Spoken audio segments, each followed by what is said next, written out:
여러분 안녕하십니까? 광주 MBC 뉴스투데이입니다. 먼저 오늘의 주요 뉴스입니다. 조선대학교 이사회가 오늘 열립니다. 교육부로부터 관선 이사 파견이라는 최후 통첩을 받아놓고 있어 어떤 결정을 내릴지 주목됩니다. 경기 침체 속에 외국인 노동자와 이주 여성 등 외국인 거주자들이 새로운 소비 주체로 떠오르고 있습니다. 광주교도소 부지 안에 구치소 건립이 추진되자 주민들이 대책위를 구성하는 등 반발하고 있습니다. 재판을 하지 않고 분쟁 당사자 간의 갈등을 해결하는 제도인 조정을 활성화하기 위한 지원센터가 법원 외부에 개설돼 운영에 들어갑니다. 해를 넘기면서까지 장기 파임을 겪고 있는 조선대 법인이사회 문제가 매듭지어질 것인지 관심입니다. 오늘 열리는 법인이사회에서 어떤 식으로든 마무리가 되지 않으면 오는 20일 이후 조선대는 관선 이사 체제가 될 가능성이 높습니다. 정영팔 기자입니다. 교육부가 조선대학교 이사장에게 통보한 법인 정상화 시한은 오는 20일입니다. 교육부는 개방이사 3명을 포함한 결혼이사 8명을 선임하라고 촉구하고 기한 내에 시행되지 않으면 임시이사를 직접 선임하겠다고 통보했습니다.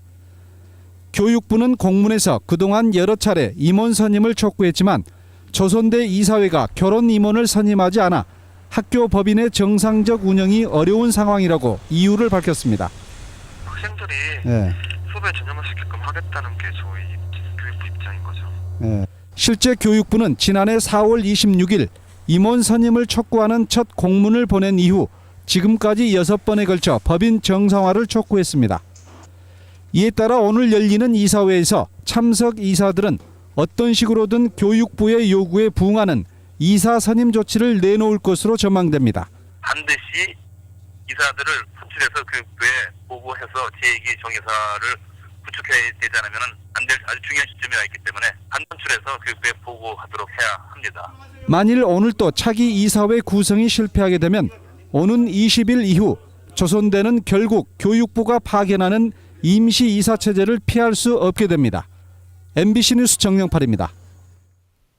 추위가 주춤하는가 싶더니 다시 한파가 찾아왔습니다. 밤사이 기온이 큰 폭으로 떨어졌는데요. 현재 광주의 기온은 영하 6도를 보이고 있습니다. 체감 온도는 영하 11도가 되겠고요. 낮 동안은 영상권을 회복하겠지만 평년보다는 여전히 쌀쌀하겠습니다. 이렇게 추운 날 조심하셔야 할 것이 있죠. 바로 천식과 폐질환인데요. 전국 대부분 지역이 빨간색으로 천식 폐질환 지수가 매우 높은 단계를 보이고 있습니다. 나가실 때 마스크 꼭 착용하셔야겠습니다. 이번 주 기온 추이 보시면 아침 기온과 낮 기온 모두 주 후반부로 갈수록 올라서겠습니다. 내일까지는 꽤 춥겠고요. 수요일 낮부터는 평년 기온을 회복하겠습니다. 날씨였습니다. 오는 6월 지방선거를 앞두고 경쟁이 가장 치열한 선거판은 아마 광주시 교육감 선거일 겁니다. 이미 5명의 입시자들이 출마를 공식 선언했고 이번 주에도 3명의 출사표를 던질 예정입니다. 박수인 기자입니다. 지난해 3월 윤봉근 광주시 의원이 교육감 출마를 위해 민주당을 탈당했습니다. 그 뒤 정희곤 광주시의회 교육의원, 김영수 광주교육발전연구소 이사장이 출마를 선언했고 이어 박표진 전 광주시 부교육감, 고영을 고구려대 이사장이 출사표를 던지며 일찌감치 선거판을 달궜습니다. 장휘구 교육감도 지금까지 추진해온 진보적 교육 정책을 안정적으로 뿌리내리게 하고 싶다는 말로 재선 의사를 밝혀왔습니다. 다만 시민들의 지지를 얻어서 초대 직선 교육감을 맡았듯이 이번에도 시민사회 뜻에 따르겠다고 말했습니다.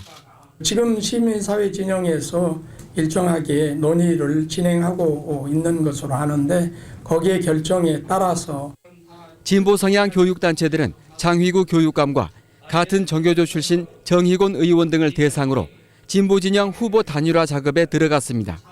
조만간 단일화 절차와 후보 검증 등에 관한 논의를 끝내고 예비 후보 등록일인 다음 달 4일 안에 결론을 내릴 것으로 알려졌습니다. 이번 주에도 입지자들의 출마 선언이 이어질 예정입니다. 조선대 총장을 지낸 양형일 전 국회의원이 오늘 출마를 선언합니다. 내일은 김왕복 조선이공대 총장이 출사표를 던지고 이미 지원 조직을 가동 중인 박인화 광주시의회 교육의원은 15일에 출마를 공식 선언합니다. 입지자들의 각축은 치열하지만 게임의 법칙은 정해지지 않았습니다. 직선제가 그대로 유지될지, 바뀐다면 어떻게 달라질지 국회도 이달 말까지는 결론을 내려야 합니다. MBC 뉴스 박수인입니다. 사립학교 교원 신규 채용과 관련한 비리 신고센터가 운영됩니다. 전교조 광주지부는 매년 1월만 되면 사립학교마다 신규 교사 채용 공고를 내고 임용 절차를 진행하는데 잡음이 끊이질 않고 있다며 다음 달까지 비리 신고센터를 운영한다고 밝혔습니다. 전교조는 또 교육청에 신규 교사 채용 전형을 위탁하면 비용도 들지 않고 비리 의혹을 받지도 않는데 대부분의 사립학교가 위탁하지 않고 있다며 사립학교 교원 채용 과정을 적극적으로 감시하기로 했다고 덧붙였습니다. 동남아 근로자나 이주 여성 등 외국인 주민들이 단순 거주자가 아닌 새로운 소비 주체로 떠오르고 있습니다. 업체들의 만남의 장소까지 제공하면서 외국인 모시기에 나서고 있습니다. 정영욱 기자입니다. 광주 최대 전자상가의 한 매장. 한 외국인 노동자가 휴대폰을 고르기 위해 이 제품 저 제품을 살펴봅니다. 자신이 쓸 제품은 물론 선물용으로 여러 대를 사는 외국인도 눈에 띕니다. LG는 이쪽으로 놓고 LG 거 2개, LG 2개 LG 놓고. 주된 관심 품목은 휴대전화나 컴퓨터, TV 등 소형 가전제품. 통역까지 두고 물건을 팔 정도입니다. 한국말로 사람들이 몰라서 그냥 도와주니까 마음을 좋아하는 거. 친절한 서비스에 외국인들을 상대로 싸게 판다는 입소문이 나면서 발길이 이어지고 있습니다. 잘 도와주고 안 되면 바꿔할 수 있고 그냥 좋은 사장님이요. 신용카드를 갖기 힘든 외국인 특성상 온라인 대신 오프라인 매장을 선호하면서 2, 3년 전부터 주요 고객이 됐습니다. 지금으로 봐서는 저희한테는 한 60에서 70% 정도 주 고객으로 이렇게 외국인들이 찾고 있습니다. 또 전자상가가 터미널 근처이고 상가 내에 외국인 만남의 장소가 있어 전남의 외국인들도 찾고 있습니다. 이익을 이렇게 가져다 줄 수 있는 그런 외국인들이기 때문에 우리가 참 편안하게 이렇게 맞이하고. 광주 전남에 거주하는 외국인 주민들은 모두 6만 3천여 명. 불경기인 요즘 소비의 한 주체로서 지역 내 매출 증대에 효자 노릇을 톡톡히 하고 있습니다. MBC 뉴스 정용욱입니다. 건강보험료와 도시가스 요금 등이 잇따라 오르면서 서민 물가가 들썩거리고 있습니다. 이번 달부터 직장인들은 월급 명세서에서 건강보험료로 지난해보다 1.7%를 더 내야 합니다. 또 도시가스 요금이 평균 5.8% 오른 데 이어서 다음 달 우체국 소포 요금이 오릅니다. 설 명절을 앞두고 오이가 지난해보다 20% 오른 시세에 거래되는 등 시장 물가도 불안 조짐을 보이고 있습니다. 소와 돼지고기의 유통 비용이 증가하고 백화점의 유통 비용이 높은 것으로 나타났습니다. 광주 전남 지역 축협과 지역 유통업계에 따르면 최근 쇠고기와 돼지고기가 소비자에게 도달하기까지 드는 유통 비용을 조사한 결과 49.8%로 1년 전보다 2.6%포인트 상승했습니다. 유통 경로별로 보면 농가에서 식육 포장 처리 업체를 거쳐 백화점에 이르는 유통 비용 비중이 55.7%로 가장 높았습니다. 반면에 농가에서 협동조합 직매장은 29.2%로 가장 적었습니다. 광주교도소 부지 안에 구치소 건립이 추진되자 주민들이 대책위를 구성하는 등 반발하고 있습니다. 광주 북구의회 문혜옥 의원과 주민들이 참여한 대책위는 법무부가 현 교도소 터에 구치소를 건립하려 하고 있다며 5.18의 역사적 현장에 구치소를 건설하겠다는 발상은 국제적 망신이자 국격을 떨어뜨리는 처사라고 주장했습니다. 또 당초 건립이 예정됐던 한국민주주의 전당 관련 예산이 국회에서 삭감된 것과 관련해 정부의 예산을 재편성할 것을 촉구했습니다. 분쟁 해결을 위한 법원의 조정 제도가 전문 변호사들의 참여로 활성화될 전망입니다. 광주지방법원과 변호사회는 오늘 조정제도 발전과 활성화를 위한 조정지원센터 운영에 관한 업무 협약을 체결합니다. 조정지원센터에는 16명의 변호사가 참여해 조정 사건 가운데 조세와 노동, 의료 등 전문 분야 사건을 배정받아 처리합니다. 조정지원센터는 재판 전 분쟁 해결을 보다 활성화하자는 취지로 마련됐으며 법원 조정실 이외의 장소에서 조정이 열리게 되는 것은 이번이 처음입니다. 민주당과 안철수 세력이 경쟁적으로 시민과의 접촉을 강화하고 있습니다. 민주당 광주시당은 시민 고충 상담센터를 열어 민생 해결에 나선 한편 찾아가는 정책 간담회를 열어 시민과의 접촉면을 넓혀가고 있습니다. 안철수 세력의 신당 창당 준비 조직인 새정치추진위원회도 이번 주를 새정치 주간으로 정하고 광주 지역을 돌며 시민과의 만남을 진행하기로 했습니다.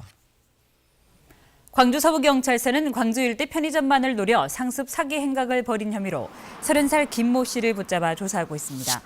김 씨는 지난해 5월 광주 서구의 한 편의점에 들어가 편의점 사장과 잘 아는 사이라며 종업원 19살 김 모 양에게 현금 5만 원을 빌려달라고 하는 등 2006년부터 최근까지 편의점 42곳에서 현금 700만 원을 가로챈 혐의입니다. 전남도립대학교가 경찰 경호학과 학사학위 과정을 개설합니다. 전남도립대는 올해 년도부터 교육부로부터 경찰 경호학과 학사학위 과정 설치를 인가받았다고 밝혔습니다. 도립대의 경찰 경호학과 학사학위 과정은 4년제 대학과 똑같은 학위 과정으로 주 야간에 복수 강좌가 개설돼 직장인들에게도 교육의 기회가 제공될 예정입니다.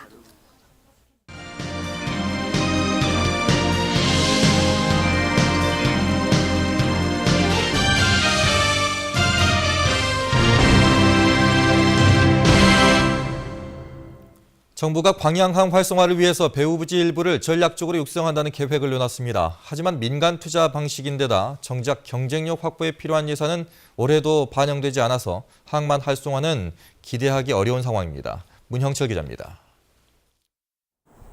388만 제곱미터 규모의 광양항 배후단지. 정부가 이 배후단지 일부에 대한 전략적 활용 방안을 발표했습니다.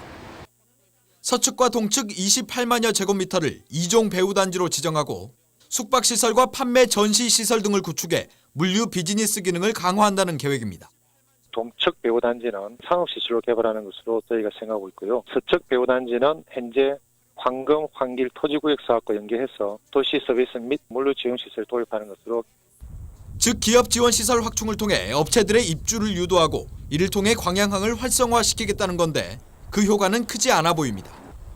냉동 냉장 창고 건립을 위한 예산 540억 원이 올해 정부 예산에 전혀 반영되지 않았고 그 밖에 항만 활성화를 위해 건의했던 사업비도 줄줄이 퇴짜를 맞았습니다. 중요 인프라에 대한 투자가 부족한 상황에서 추가적인 물동량 창출이나 경쟁력 있는 기업 유치는 기대할 수 없습니다. 박근혜 정부가 동서 통합을 외치면서도 투포트 정책이 포기된 것이 아닌가 할 정도 우려가 되는데요. 진정성 있는 예산을 투자해야 된다. 8,700억 정도 예산 중에 상당 부분을 확보할 생각입니다. 이번에 발표한 배후부지 개발 계획도 순전히 민간 투자 방식으로 진행될 상황. 정부의 실질적인 지원이 없는 한 항만 경쟁력 제고와 지역경제 활성화라는 목표는 결국 공연불에 그칠 수밖에 없습니다. MBC 뉴스 문형철입니다. 어민들의 불만이 폭증했던 목포 북항에 올해 활어 선박 접안 시설이 착공됩니다. 대불 부두에는 철제 부두를 짓기 위한 설계 비용이 반영됐지만 목포 항만청 사업비는 지난해보다 감소했습니다. 김윤 기자가 보도합니다. 목포시는 활어 위판장 앞 소형 어선부두, 장기 계류 선박들로 신선도가 생명인 활어 선박들이 큰 불편을 겪고 있습니다. 하지만 이 같은 불편은 오는 2015년쯤이면 해소될 것으로 보입니다. 북항에 모두 140억 원을 들여 올해부터 5톤 이상 활어 선박 접안 시설이 건설됩니다. 차량 이용이 가능한 부장교 설치 여부를 두고 어민들과 설명회를 갖는 등 오는 4월까지 구체적인 계획을 마련할 예정입니다. 금년 아마 7월경에는 지금 저희들이 착공할 수 있도록 지금 진행하고 있고 약 18개월 정도 소요된다고 생각되면은 2015년 말쯤이면은 대불 부두에는 2만 톤급 선박이 접안할 수 있는 철제 부두를 짓기 위한 설계가 올해 발주됩니다. 목포신항 자동차 부두도 올해로 완공을 앞당기기 위해 공사가 한창입니다.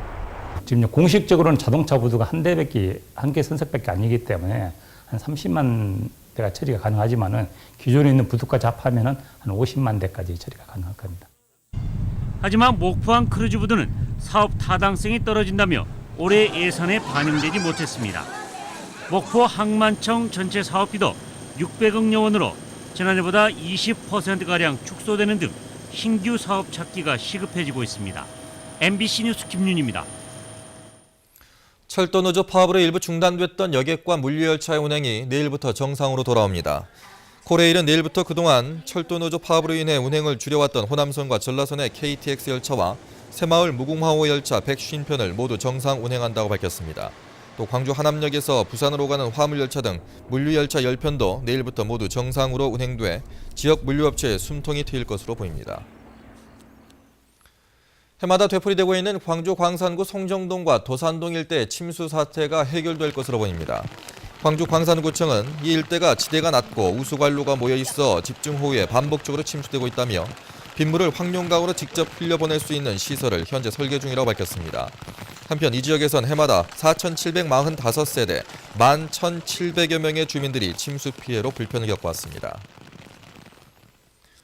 광주시가 이순환도로 항소심에서 승소하자 맥쿼리가 투자한 다른 지자체에서 자문이 따르고 있습니다. 광주시에 따르면 맥쿼리가 70%의 지분을 갖고 있는 경남의 마창대교와 관련해 경상남도가 최근 담당 공무원을 광주시에 보내 구체적인 대응 논리와 법리 등을 벤치마킹했습니다. 또 부산시도 부산 수정터널과 백양터널의 민자 사업을 두고 맥쿼리와 소송 중인 가운데 광주 이순환도로 소송을 맡았던 전문 변호사를 소개받아 선임했습니다. 전라남도는 전국 요기 가공식품 인증업체 499곳 가운데 전남의 업체가 106개로 전국의 21.2%를 차지해 2년 연속 전국 최다를 기록했다고 밝혔습니다. 전라남도는 지난 2009년부터 도내 업체를 대상으로 요기 가공식품 인증을 확대해온 결과로 분석하고 올해도 도내 80개 업체에 2억 원을 지원할 계획입니다. 광주시가 새 야구장 개장식을 오는 3월 8일에 엽니다. 시는 개장 행사를 시민 참여형 행사로 만들기 위해서 시민 아이디어를 공모하는 한편 기아 타이거즈의 11승을 기원하는 의미로 기념식수에 시민 대표 11명을 참여시킬 계획입니다. 광주시는 기존 무등 야구장은 생활체육인과 야구 동호회 회원들이 활용할 수 있도록 할 계획입니다. 전라남도가 정부의 주거용 불법 건축물 양성화 방안에 따라 오는 17일부터 1년간 한시적으로 특별조치법을 시행합니다. 대상은 2012년 12월 31일 이전에 준공된 건축물로 전체 면적이 단독주택은 165제곱미터 이하, 다가구 주택은 330제곱미터 이하여야 합니다. 특히 다가구 주택은 이른바 방쪼개기의 경우에 양성화 조치에서 제외될 전망이며 건축법 위반에 따라 부과된 이행강제금 체납이 없어야 합니다. 전라남도는 지난해 도내 19개 시군에서 다세대, 다주택 주택 620곳을 전수조사해서 모두 366건의 위반 사례를 적발했습니다. 다음은 희망 2014 이웃돕기 성금을 보내주신 분들입니다.